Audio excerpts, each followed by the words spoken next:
사람이 사는 길이 많이 다른 것 같지 않습니다. 예나 지금이나 우리의 문화나 또 풍습을 보면 아주 유사한 점들이 많습니다. 오늘 미국 대통령이 어디를 가게 되면 많은 사전에 답사와 조사들이 일어나지요.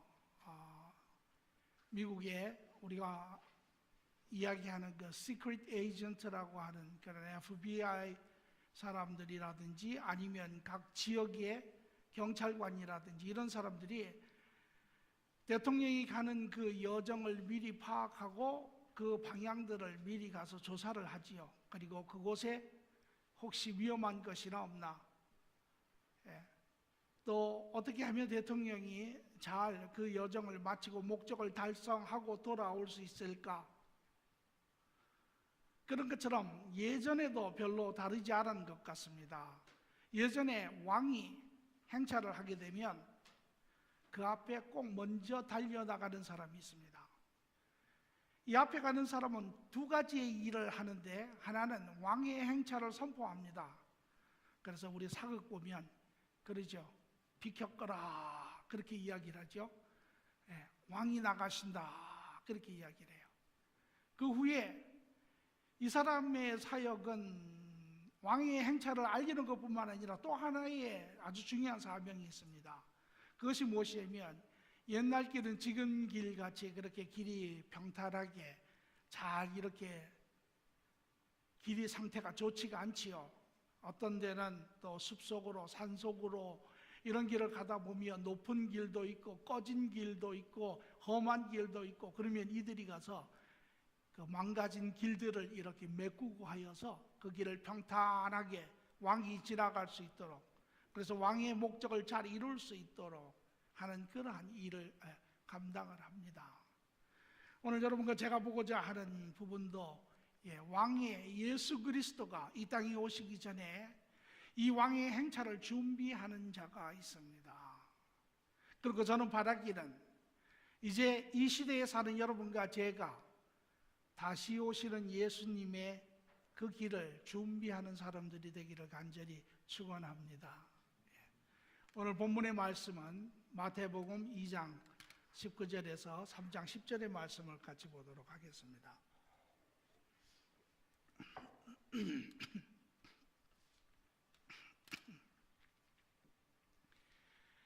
헤롯이 죽은 후에 주의 사자가 애굽에서 요셉에게 현몽하여 이르되, 요셉이 일어나 아기와 그의 어머니를 데리고 이스라엘 땅에 들어가니라. 아기의 목숨을 찾던 자들이 죽었느라 하시니, 요셉이 일어나 아기와 그의 어머니를 데리고 이스라엘 땅으로 들어가니라.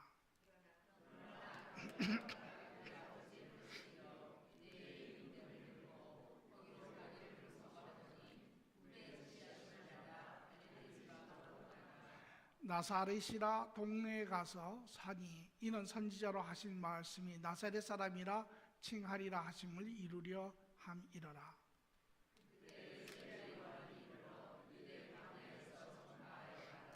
회개하라, 천국이 가까이 왔느니라 하였으니, 자 이사야를 통하여 말씀하신 자라.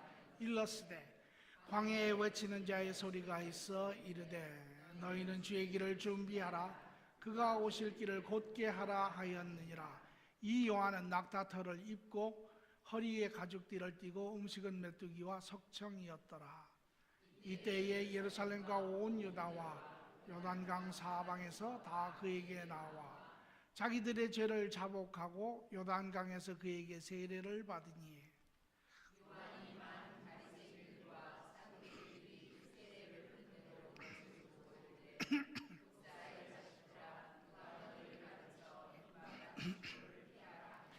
그러므로 회개에 합당한 열매를 맺고 아브라함이 우리 조상이라고 생각하지 말라. 내가 너에게 이르노니 하나님이 능히 이 돌들로도 아브라함의 자손이 되게 하시리라. 이미 도끼가 나무 뿌리에 놓였으니 좋은 열매를 맺지 아니하는 나무마다 찍혀 불에 던져지리라. 아멘. 오늘 이 본문의 말씀에 배경과 내용을 잠시 보면 예수님의 첫 30년의 이야기입니다. 성경적으로는 마태복음 2장에서 마태복음 3장 한 장이 넘어가지만 그러나 시간적으로는 30년의 시간이 걸쳐 있는 그러한 내용의 이야기입니다. 이 시대에 배경적으로는 이스라엘이 이 당시에 로마의 속국으로 있었지요. 그리고 또 동으로는 페르시아의 많은 이러한 어떠한 간섭과 또 위협을 당하고 있는 그러한 때에 있습니다. 종교적인 어떠한 자유함만 빼놓고 정치, 경제, 사회 모든 부분에 있어서 자유가 빼앗긴 그러한 상태, 많은 그런 압제를 당하는 상황에 있는 시간입니다. 그러므로 이 이스라엘 백성은 그 어느 때보다 자기들을 구원해 줄 메시아에 대한 기대가 많이 팽배해 있고 또한 그에 대한 많은 말씀도 듣는 그러한 때입니다.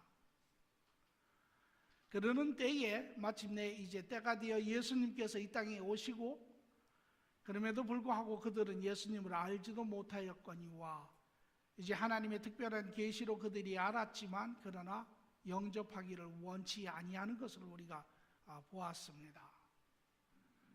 그리고 이제 예수님이 베들레헴에 나셔서 약간의 시간을 거기서 거하다가 애굽으로 내려가게 되지요.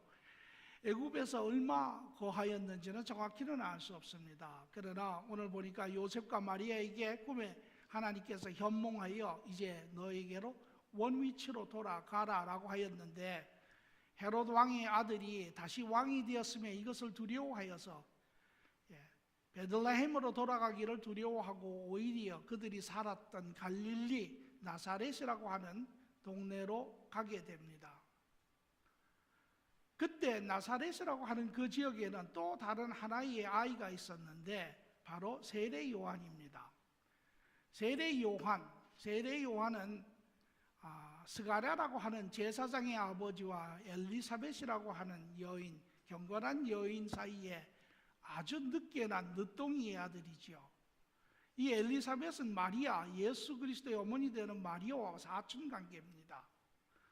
그래서 세례 요한과 예수님은 사촌 관계입니다. 세례 요한이 예수님보다 6개월 정도 먼저 났지요. 성경에는 나와 있지 않습니다. 그러나 우리가 어림잡아 볼 때 세례 요한과 예수님은 어려서 아마 사촌이지만 형제처럼 그렇게 같이 자랐을 것입니다. 그리고 이 세례 요한은 어려서부터 예수님이 바로 하나님이 예언하신 메시아인 것을 알았습니다. 왜냐하면 그의 어머니가 엘리사벳이 임신하였을 때 마리아 태중에 있는 예수님을 알았습니다. 그래서 누가복음 1장에 보면 그가 예언을 하지요. 여인의 뱃속에 태중에 있는 아이가 복되도다. 그리고 그를 가르쳐 주라 이야기를 합니다. 아마 어려서부터 자기 아들 세례 요한도 특별한 사람이죠.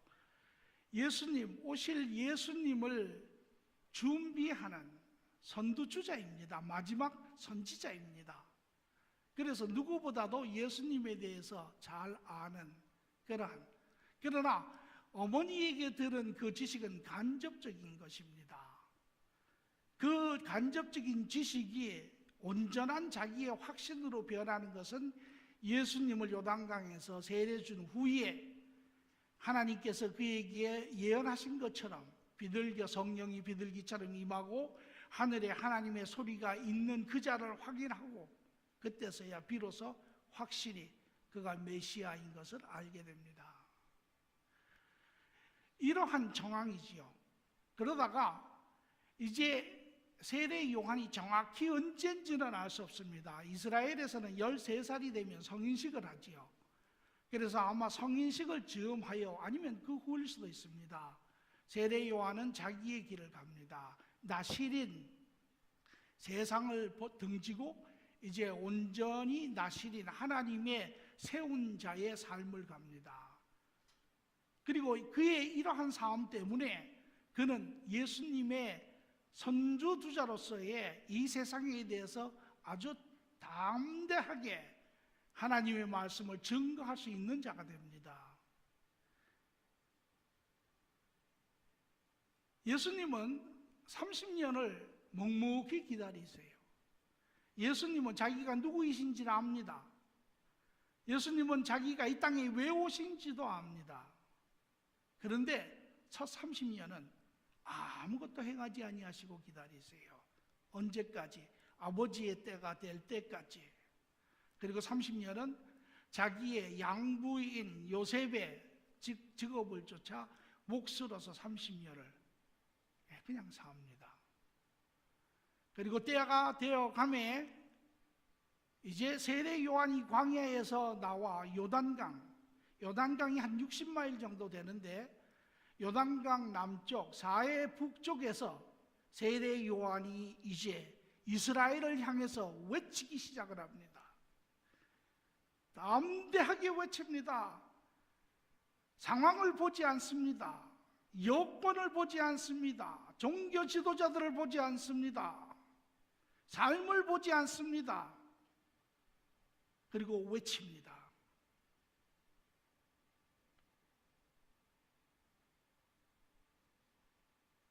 그 결과 많은 사람들이, 놀랍게도 많은 사람들이 유다와 예루살렘과 이 요단강 그 모든 근경에서 나오고 있는 것을 볼 수 있습니다. 이 당시에 유대인들이 가지고 있는 사고를 좀 이해할 필요가 있습니다. 유대인들 두 가지 아주 특별한 사고가 있는데 그 중에 하나는 그들에 대한 구원에 대한 관점입니다. 우리가 이 구약의 유대인들의 역사를 보면 하나님의 언약의 백성으로 택함을 받지요. 아브라함의 후손으로서, 그리고 하나님의 백성으로 그들이 삽니다. 그러나 그들이 계속 죄를 짓습니다. 하나님의 율법을 지킬 수 없습니다. 이제 나아가서는 하나님에 대해서 마음이 멀어지고 현실적으로 옆에 최근 강대국의 그러한 상황을 보고 문화를 받아들이고 종교를 받아들이고, 그래서 성전 안에 하나님과 더불어 이방의 신을 같이 섬기는 그러한 사건이 생겨나갑니다. 그리고 종교적인 이제 쇠퇴와 더불어 타락이 생깁니다. 그때마다 하나님이 그들을 책망하시고 징벌하시고 큰 고난을 받습니다. 이러한 역사가 계속 반복이 되어서 마지막에는 예루살렘도 완전히 무너지고 나라도 잃어버리고 포로 생활을 70년간 하게 됩니다. 이때 이들이 정립한 하나의 구원론이 있습니다. 그것이 무엇이냐면 그들이 말하기를 이렇게 이야기하죠. 우리는 하나님의 택함을 받은 언약의 백성이라, 하나님이 구원하시겠다고 언약하신 백성이라, 그리고 그 언약에 대한 증거로 할례를 가지고 있다는 것입니다. 그러므로 그들이 믿기는 우리에게 무슨 일이 일어난다 할지라도 우리의 구원은 절대 잃어버리지 아니한다라고 이야기를 합니다. 그만큼 그들도 다급했지요. 그리고는 우리는 이제 구원받은 백성이니 우리가 비록 죄를 짓는다 할지라도 우리는 구원에서 떨어지지 아니하고 우리는 이제 율법을 끝까지 잘 지켜야 한다라고 하는 것이 그들의 구원론입니다. 그러나 원래 구원론은 그렇지 않지요. 하나님께서 이스라엘 백성을 택하시고 언약의 백성으로 삼으시지만 아브라함의 경우를 보면 하나님이 자기의 의로 아브라함에게 손을 내미셨고, 아브라함이 그것을 믿음으로 받았을 때 이것을 의로 여기셨다. 하나님의 의가 인간의 믿음을 통한 인간의 의가 합쳐질 때 비로소 그 언약이 완성이 되는 것이거든. 이스라엘 백성들은 그 부분은 빼먹고 이미 언약이 이루어졌다고 믿고 언약의 증거를 제시하고 하나님 앞에 구원이 있다라고 이렇게 믿었습니다. 왜? 그들의 기구한 역사, 그들의 힘든 역사 가운데 그들에게도 구원은 큰 문제죠. 이러는 가운데 이제 이 특정된 시기 안에 메시아에 대한 하나님의 약속인 이제 너희에게 새로운 지도자가 올 테니 그가 너희를 구하리라. 이 이스라엘 백성들이 잘못된 구원론 안에 메시아를 바라보는 그들의 해석도 잘못되어 가기 시작을 합니다. 이 유대인들은 이 그리스도가 오시기 전에 그리스도 앞에 오는 선지자도 잘 알고 있습니다. 그래서 그 선지자는 바로 다른 사람이 아닌 엘리야라고 하는 선지자지요. 그래서 유대인들은 이 시대에 누구를 기다리고 있냐면 엘리야를 기다리고 있습니다. 지금도 그들은 엘리야를 기다리고 있습니다. 여러분 혹시 그 유대인 친구들이 있으면 한번 물어보십시오. 지금도 그들은 안식일을 지내고 그들은 지금도 할례를 할 때 꼭 중앙에 의자 하나를 비워놓습니다. 그 의자가 엘리야를 위한 의자입니다. 왜? 그곳에 엘리야가 와서 앉으면 모든 것이 다 완성된다고 믿고 있기 때문에 그렇습니다. 그리고 성경을 보면 놀라운 것은 그들이 잃어버린, 놓친 엘리야가 사실은 세례 요한인데 엘리야의 심정으로 온 자가 그것을 이해하지 못하였는데 그와 하나님의 은혜 가운데 제2의 엘리야의 심정을 가진 자가 실질적으로 옵니다. 이스라엘 백성들을 구하기 위해서. 그것이 바로 대환란 때 하나님으로부터 오는 두 선지자가 있는데 그 중에 한 사람이 엘리야의 심정으로 오고 그 선지자를 통하여 이스라엘 백성들이 실질적으로 하나님 앞에 돌이키는 역사가 일어납니다. 하나님의 엄청난 은혜이죠. 이것이 그들이 가지고 있는 상황입니다. 그들이 바라보는 그리스도라고 하는 것은 이제 이러한 압제 가운데 있는 그들에게 와서 위로의 말씀, 권면의 말씀, 평강의 말씀, 이김의 말씀을 전해주는 자로 그들은 기대하고 있습니다.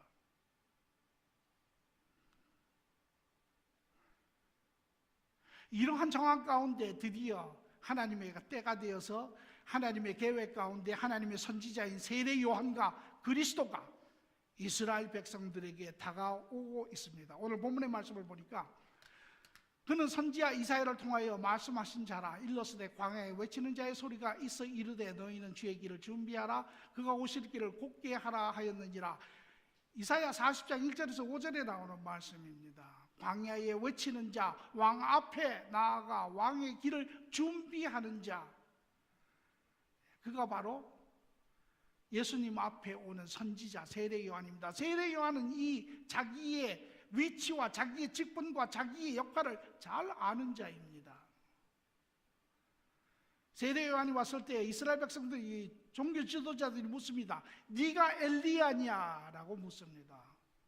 왜? 그들이 알고 있기 때문에. 세례 요한은 말하기를 나는 엘리야가 아니라. 그랬더니 그들이 또 이렇게 묻습니다. 그러면 내가 그리스도냐? 세례 요한은 말하면 내가 그리스도가 아니라 그럼 넌 누구냐? 라고 했을 때 세례 요한은 말하기를 나는 광야에 외치는 자의 소리니라 라고 이야기합니다.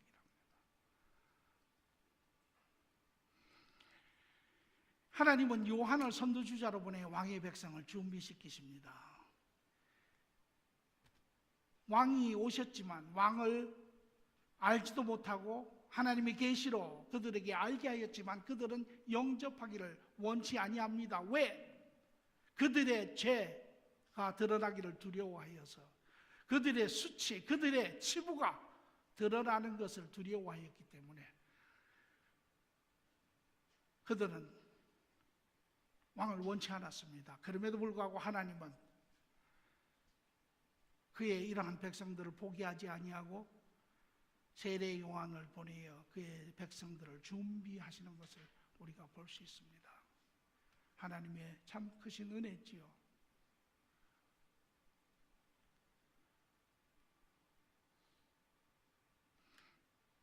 마태복음 17장 10절에서 11절, 13절을 보니까 제자들이 이르되 그러면 어찌하여 서기관들이 엘리야가 먼저 와야 하리라 하리니까 예수께서 대답하여 이르시되 엘리야가 과연 먼저 와서 모든 일을 회복하리라. 내가 너에게 말하노니 엘리야가 이미 왔을 때 사람들이 알지 못하고 임의로 대우하였도다. 그제서야 제자들이 예수께서 말씀하신 것이 세례 요한인 줄을 깨달았느니라.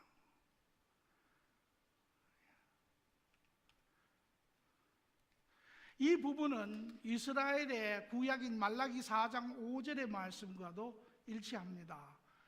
말라기서는 구약의 마지막 성경이지요. 그리고 400년의 암흑기가 있습니다. 이 말라기는 하나님의 심판을 아주 통렬하게 이야기하고 있는 책입니다. 이스라엘 백성들의 그 죄를 아주 정당하게 하나님께서 책망하고 있는 말씀입니다. 그런데 그 마지막에 하나님이 이 위로의 말씀을 그곳에 더하세요. 보라, 여호와의 크고 두려운 날이 이르기 전에 내가 선지자 엘리야를 너에게 보내리니 그가 아버지의 마음으로 자녀에게 돌이키게 하고 자녀들의 마음을 그의 아버지에게로 돌이키게 하리라. 돌이키지 아니하면 두렵건대 내가 와서 저주로 그 땅을 칠까 하노라. 그 심판 전에 하나님의 은혜 가운데 하나님의 선지자를 보내어 그들을 준비하고자 하시는 하나님의 마음을 볼 수 있습니다.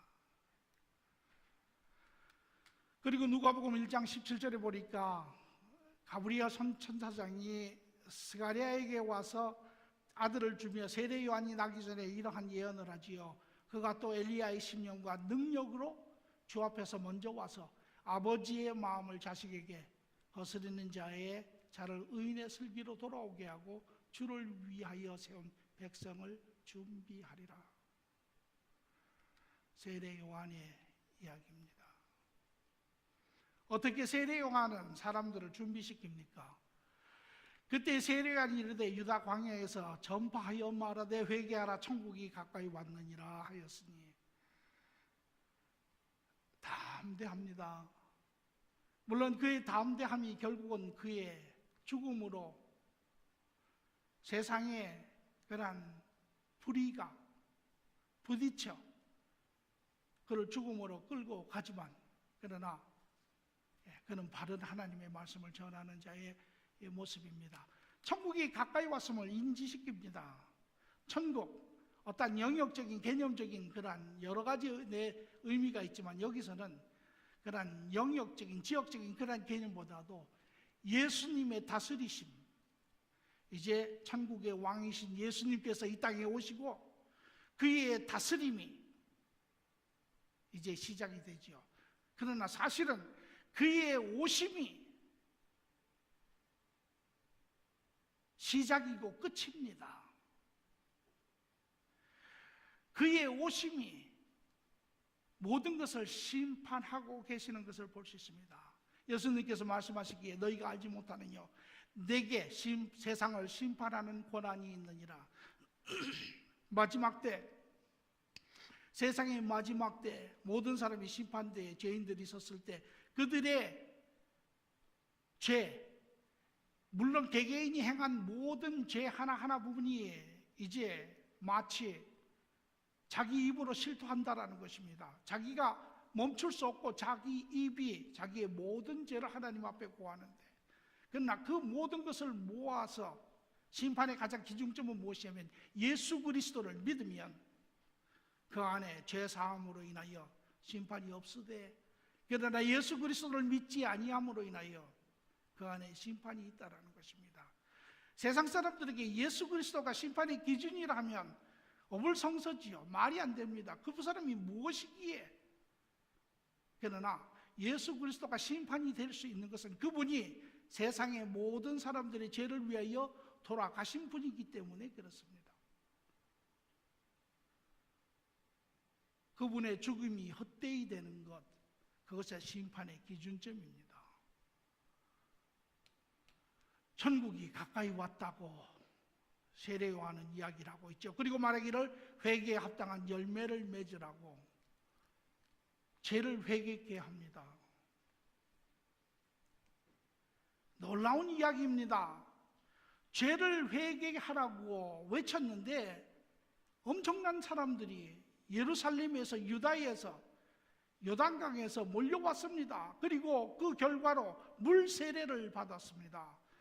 물 세례, 오늘날도 교회에 큰 혼란을 일으키고 있는 것 중에 하나지요.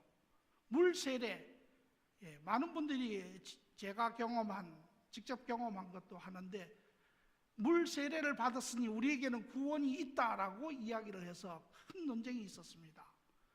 물 세례는 오늘 성경의 말씀이 정확하게 또 아주 단순하게 정의하듯이 물 세례는 구원 세례가 아닙니다. 물 세례는 그 사람으로 하여금 죄 있음을 인지하고 깨닫고 회개하는, 각성하게 하는 것이 물 세례입니다. 그에 대한 증거입니다. 물 세례는 성령 세례가, 회개 구원 세례가 아닙니다. 그럼에도 불구하고 이 물 세례가 없이는, 이 회개가 없이는 구원은 절대 일어나지 않습니다.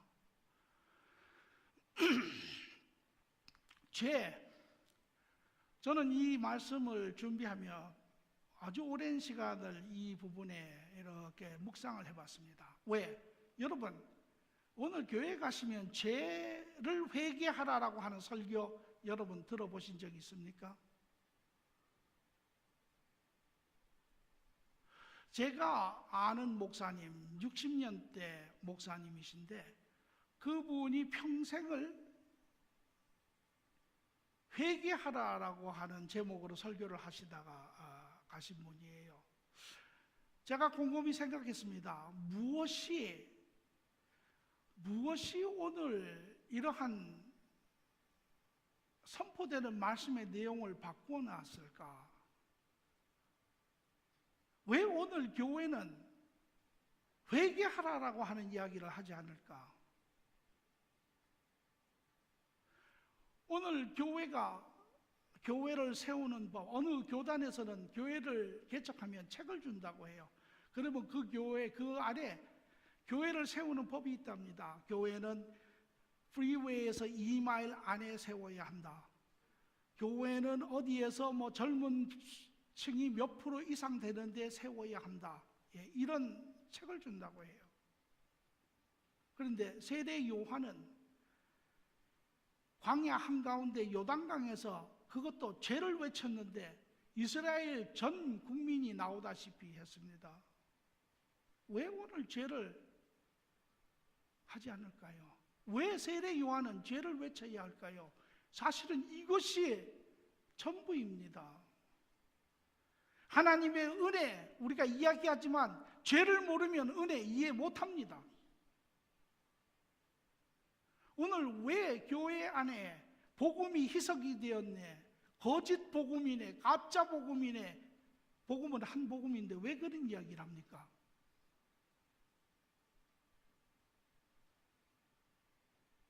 죄를 모르면 구원을 모릅니다.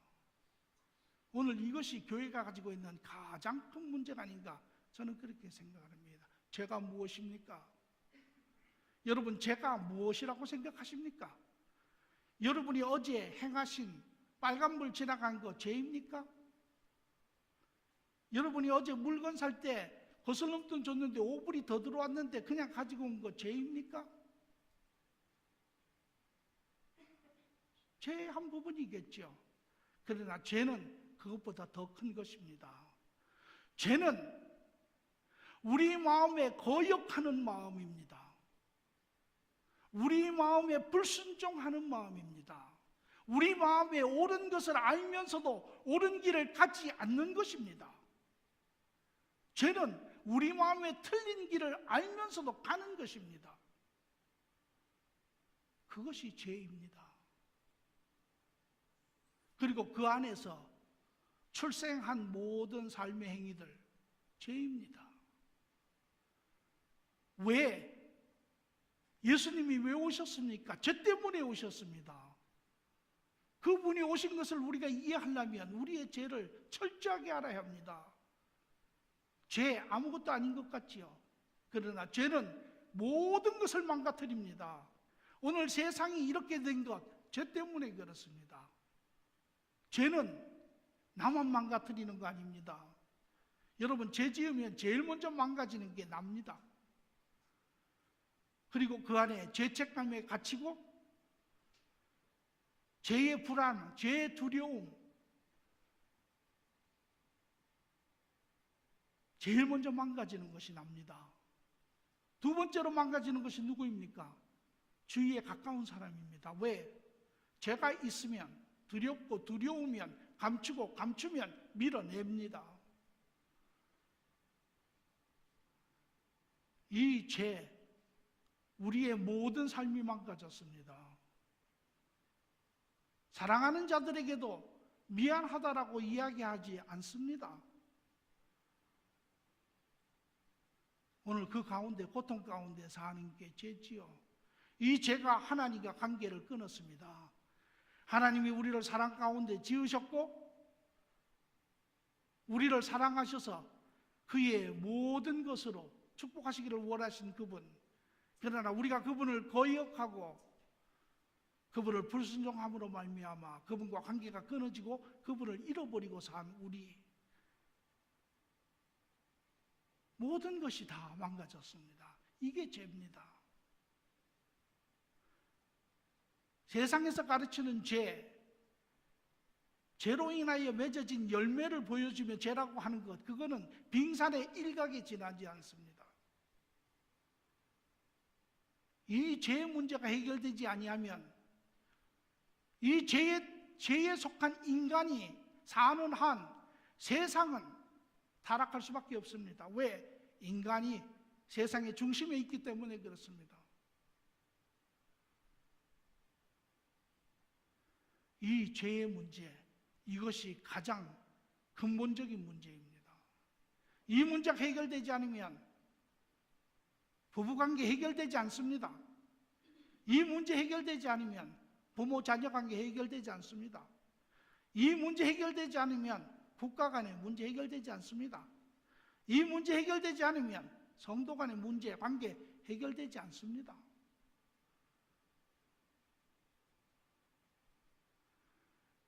이것이 세례 요한이 외친 것입니다. 이것이 예수님이 오신 이유이기 때문에 그렇습니다. 이것이 인간이 이 땅에 살면서 가장 고뇌하고 고통스러워하는 것이기 때문에 그렇습니다. 여러분, 죄를 쉽게 생각하지 마십시오. 우리가 짓는 하나의 죄, 모든 것을 망가뜨립니다. 그것으로 인하여 우리가 책임져야 할 부담들 엄청나게 많습니다.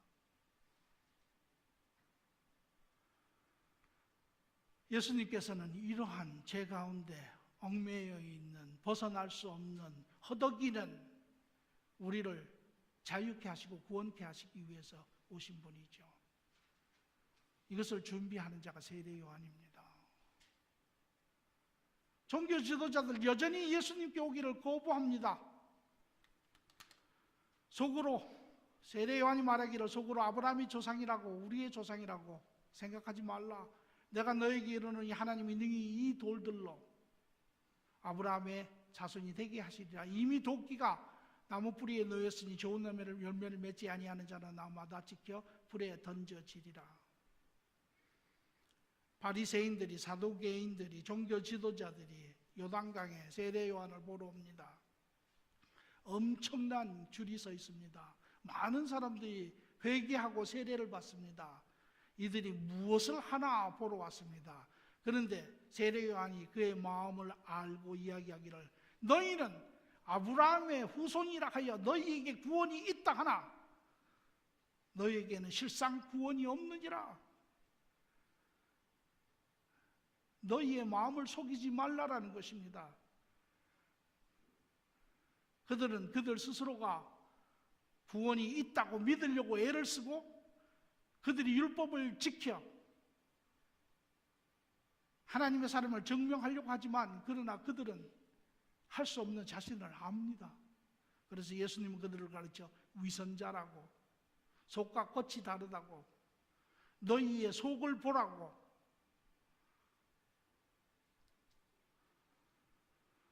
책망하는 그런 내용의 이야기죠. 오늘 이 본문은 무엇을 이야기를 합니까? 여러분과 저에게 무엇을 증거합니까? 오늘 여기 그 전에 보니까 마태복음 14장 10절에서 12절에 보니까 이 바리새인들, 사두개인들, 종교 지도자들은 결국은 세례 요한의 그러한 마음 깊숙한 이야기를 듣지 않았습니다. 그리고 사람을 보내어 오게 요한의 목을 베어 그 머리를 소반에 얹어서 그 소녀에게 주니 그가 자기 어머니에게 가서 가져가니라. 요한의 제자들이 와서 시체를 가져다가 장사하고 가서 예수께 아뢰니라. 요한을 죽여버렸죠. 왜? 자기의 죄 때문에, 수치 때문에, 치부 때문에, 그것이 드러내기 싫어서.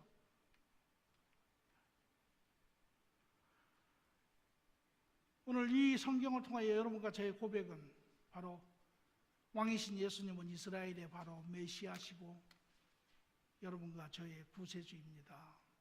오늘 여러분과 제가 그분 때문에 오늘 이 자리에 있습니다. 그분 때문에 오늘 그분을 경배하기를 원합니다. 그분 때문에 오늘 우리의 삶이 자유함을 받았습니다. 그분 때문에 우리가 이제 인간답게 살려고 살 수 있다고 우리가 고백하지요. 그분 때문에. 요한복음 1장 28절 29절에 보니까 이 일은 요한이 세례 베푼 곳 요단강 건너편 베다니에서 일어난 일이라. 이틀째 요한이 예수께서 자기에게 나오심을 보고 이르되 보라 세상 죄를 지고 가는 하나님의 어린 양이니라. 아멘. 예. 우리의 죄를 지고 가신 분입니다. 우리를 위해서 죽으신 분입니다. 그래서 노임을 받은 자들입니다. 우리가 이분을 부인하면 하나님 앞에 죄 없다 할 줄 아무도 없습니다.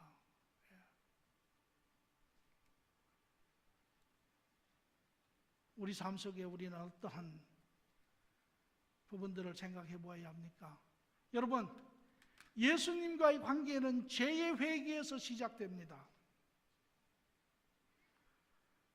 오늘 예수님과 동행하는 사람의 삶에는 회개의 역사가 일어나야 합니다. 왜 그렇습니까? 예수님 그분은 거룩하신 분이세요. 완전하신 분입니다. 오늘 그분이 내 삶에 함께 거하시면 오늘 우리는 그분의 완전함으로 인하여 우리 안에 완전함이, 거룩함이, 깨끗함이, 신실함이, 진정함이 일어납니다. 우리는 가끔 이런 이야기 듣습니다. 누구누구 때문에 누구누구가 동기부여를 하였음에, 부부간에 특히 그런 이야기 잘하죠. 저 사람이 먼저 이렇게 동기부여를 하였음에 저 사람 때문에. 그러나 하나님과 동행하는 사람은 그렇게 이야기하지 않습니다. 왜? 하나님의 절대성 때문에, 하나님의 절대성 안에 있는 사람은 그 하나님의 절대성 안에 상대성을 보지 아니하고 자기를 봅니다. 자기를 먼저 보게 되어 있습니다. 물론 동기부여, 또 무슨 다른 사람의 한 뭐 이런 것 있을 수 있죠. 그러나 진정한 하나님과 바른 교제를 하는 사람은 그 하나님의 완전함 안에 자기를 먼저 보게 되어 있습니다. 자기 안에 있는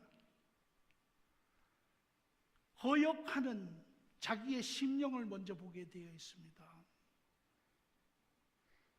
죄성을 가져 우리의 마음이 강박하여지고 하나님의 말씀에, 진리에, 옳은 것에 거역하는 우리의 마음을 먼저 보게 되어 있습니다. 우리의 타락한 마음을 보게 되어 있습니다. 내 욕심과 내 중심적인 그러한 사고 안에 채워져 있는 내 마음을 먼저 보게 되어 있습니다. 하나님 안에 있는 사람은 그 안에 더럽혀진 내 마음을 보게 되어 있습니다. 세상의 그러한 쾌락과 바르지 못한 길을 즐겨간 악을 벗삼아간 내 안에 더럽혀진 모습을 먼저 보게 되어 있습니다. 이것이 진정한 하나님과 동행하는 사람, 이러한 심령의 부흥이 일어날 때 교회가 바른 부흥이 일어나죠. 어느 두 목사님의 대화입니다. 한 목사님이 그렇게 묻습니다. 요새 어떻습니까? 교회 많이 부흥하셨죠? 잘 되고 있습니까? 예. 그랬더니 그 목사님, 다른 목사님, 예, 교회 부흥하고 있습니다. 그러면서 말하기를 절반이 나갔습니다. 무슨 소리입니까? 하나님이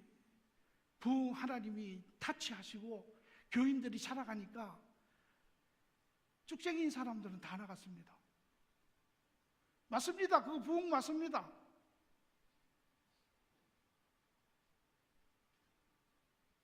우리가 한간에 듣는 교회에 이런 일이 있어가지고 서로 관계가 나빠져서 이렇게 해서 나갔다, 교회가 깨졌다, 그런 이야기 하는 거 아닙니다.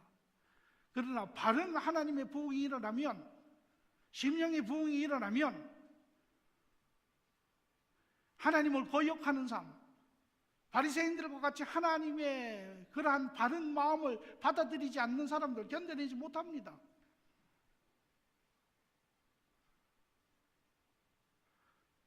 오늘 저는 여러분 모두가 하나님과 바른 관계 안에 거하시기를 바랍니다. 여러분의 마음의 부흥이, 심령의 부흥이 일어나시기를 바랍니다. 여러분 안에 저와 더불어 그날 우리의 굳어진 마음, 강팍한 마음, 더럽혀진 마음, 이런 마음들이 하나님의 온전하고 거룩하신 안에 착하고 선하고 깨끗한 그런 마음들로 변화해지기를 간절히 축원합니다. 고린도후서 7장 10절에 보니까 이렇게 이야기하죠. 하나님의 뜻대로 하는 근심은 후회할 것이 없는 구원에 이르게 하는 회개를 이루는 것이니라. 세상의 근심은 사망을 이루는 것이니라. 여러분, 세상 거 걱정하지 마세요. 염려하지 마세요. 아무 유익이 없습니다.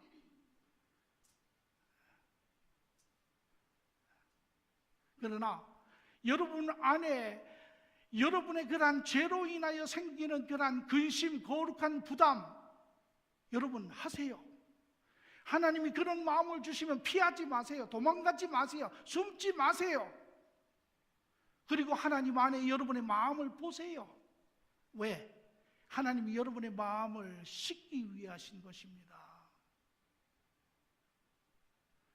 왜? 하나님은 이미 우리의 모든 치부 중에 치부까지도 알고 계시는 분이세요. 무엇을 우리가 그분한테 감추겠습니까? 그분 앞에 나아가세요. 그리고 여러분의 마음을 피하지 말고 보세요. 더럽혀진 마음을 보세요. 음란한 마음을 보세요. 타락한 마음을 보세요. 그리고 그 가운데 주님과 더불어 새롭게 되는 역사가 있어지기를 간절히 축원합니다. 마지막으로 천국의 문이 닫히고 있습니다. 베드로후서 3장 9절에 보니까 주의 약속은 어느 것이 어떤 이들이 더디다고 생각하는 것 같이 더딘 것이 아니라 오직 주께서는 너희를 대하여 오래 참으사 아무도 멸망하지 아니하고 다 회개하기에 이르기를 원하시느니라. 2000년 이상 하나님 참고 계세요. 이 땅에 오신 예수님도 30년을 기다리세요. 저는 30년을 기다린 여러 가지 이유가 있겠죠. 그 중에 본문에 들어 이야기하면 세례 요한이 주의 백성들을 준비시키기 위해서 기다리고 계시는 것이에요.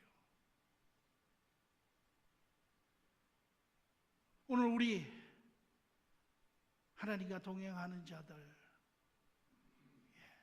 회개에 합당한 그런 거룩한 삶의 모습으로 여러분 드러나시고, 이제 이 때가 가까운, 이제 주님 오시는 시간 얼마 남지 언제는 모르지만은 그러나 가까워오는 것은 분명한 사실입니다.